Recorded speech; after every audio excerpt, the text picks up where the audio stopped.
Hey guys, welcome to economics class 1। So इस class में हम पढ़ेंगे क्लास 11th और 12th की इकोनॉमिक्स, जो कि है माइक्रो इकोनॉमिक्स और मैक्रो इकोनॉमिक्स। ओके, सो मैक्रो इकोनॉमिक्स क्या होता है, माइक्रो इकोनॉमिक्स क्या होता है, सबसे पहले हम जान लेंगे ये टॉपिक्स पे जाने से पहले। So micro economics is a term in economics जिसमें हम इंडिविजुअल बिजनेस या जो हाउस होल्ड्स हैं उनके पर्सपेक्टिव से देखते हैं इकोनॉमी में क्या चल रहा है, यानी कि प्राइस और बजटिंग, कैसे बिजनेसेस अपने डिसीजंस लेते हैं, अपने इंडिविजुअल कंपनी के यूनिट्स को हम देखते हैं, या फिर इंडिविजुअल हाउस होल्ड्स अपने इकोनॉमिक डिसीजंस, प्राइस, बजटिंग कैसे लेता है, वो इसमें देखते हैं माइक्रो इकोनॉमिक्स में। और मैक्रो इकोनॉमिक्स एक वाइडर कॉन्सेप्ट है जिसमें हम इंडिविजुअल और हाउस होल्ड्स या फिर कंपनीज़ के डिसीजंस के साथ साथ हम बड़े डिसीजंस देखते हैं इकोनॉमिक्स के अंदर, जैसे कि नेशनल इनकम, जीडीपी, पॉवर्टी, ये सब बड़े डिसीजंस हम मैक्रो इकोनॉमिक्स के अंदर आते हैं। So macro economics is umbrella term. Okay, so अभी हम अपने नए सारे टॉपिक्स पे आएंगे। What is economics? The first one is what is economics. So economics is basically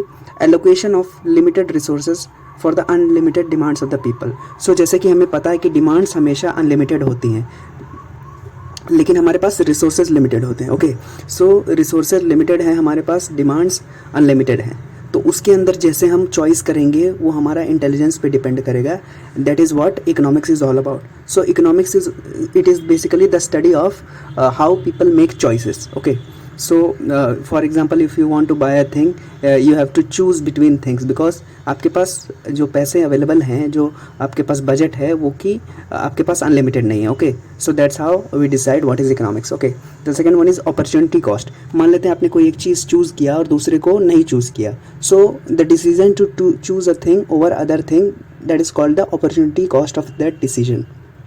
okay, so the next term is what is inflation. Okay, so inflation जैसे महंगाई कहते हैं, so it is increase in the price of number of goods over a sustained period of time. Okay, so किसी एक या दो चीज़ का price बढ़ता है तो हम really we can not say it is inflation, but when the price of a sustainable number of goods increases for a sustained period of time, then we can say it is inflation. Okay, so the next concept is growth and development.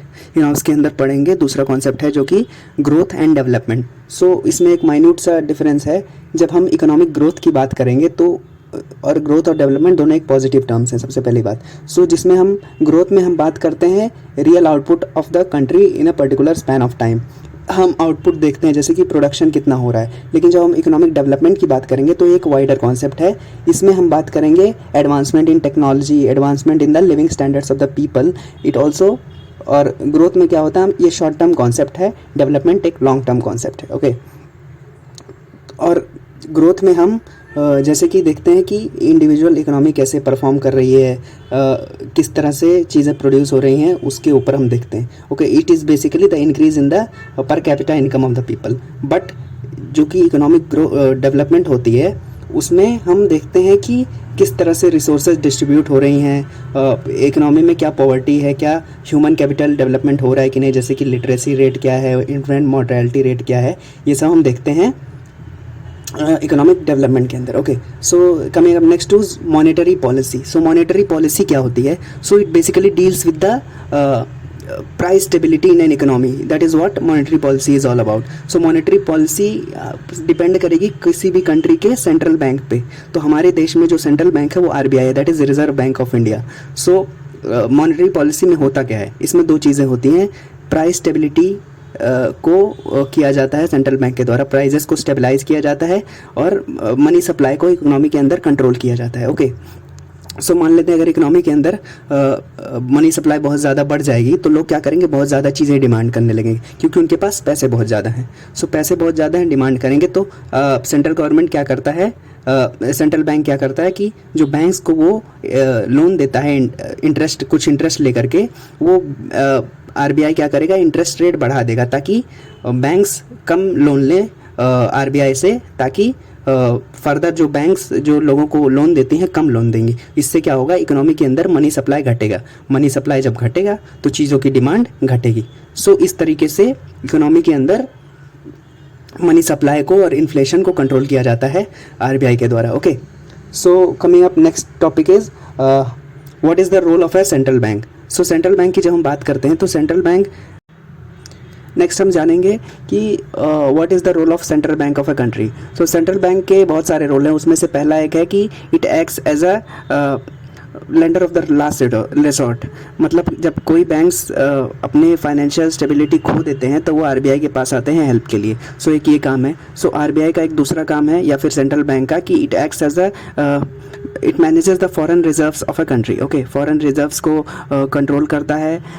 It acts as a bank to the banker, it acts as a banker to the government, और it also acts as the controller of credit. मतलब banks को advice कर सकता है RBI कि आप इन बंदों को लोन दो, इसको लोन मत दो। सो वो बाद में डिसाइड होता है किसी भी पर्सन के क्रेडिट वर्थीनेस की वजह से। ओके, सो अगर बहुत ज़्यादा इकोनॉमी के अंदर इन्फ्लेशन बढ़ रही है, चीज़ों की डिमांड बहुत ज़्यादा बढ़ रही है, मनी सप्लाई बढ़ रही है, तो आरबीआई उसको कंट्रोल कर सकता है। So in that way it acts as the controller of credit. Okay, so अगली बार हम बात करेंगे instruments of monetary policy. So monetary policy के कुछ इंस्ट्रूमेंट्स हैं, कुछ क्वालिटेटिव टूल्स हैं, कुछ क्वांटिटेटिव टूल्स हैं। सो क्वांटिटेटिव टूल्स वो हैं जो कि इकोनॉमी में क्वांटिटी ऑफ मनी को कंट्रोल करते हैं, और क्वालिटेटिव टूल्स वो हैं जो कि it also qualitative tools are the tools which not only control the amount of money but it also decides the purpose for which the loans are given by banks. Okay, so qualitative tools में हम purpose भी जानते हैं किस वजह से loan दिए जा रहे हैं। सो क्वांटिटेटिव टूल्स में बहुत सारे टूल्स हैं, जैसे कि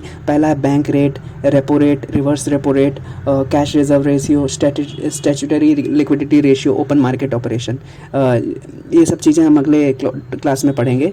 सो बैंक रेट में क्या होता है कि कौन सा रेट है जिस पे आरबीआई या फिर सेंट्रल बैंक बैंक्स को लोन देता है, वो रेपो रेट होता है। और बैंक रेट भी वही होता है, लेकिन रेपो रेट थोड़ा शॉर्ट टर्म के लिए होता है। ओके, सो इस तरीके से हम आगे के टर्म्स देखेंगे अगले क्लास में, क्वांटिटेटिव टूल्स। और क्वालिटेटिव टूल्स में जैसे है moral suasion, direct action, advice कर सकता है आरबीआई बैंक्स को। Okay, so these things will study in next class. Thank you so much.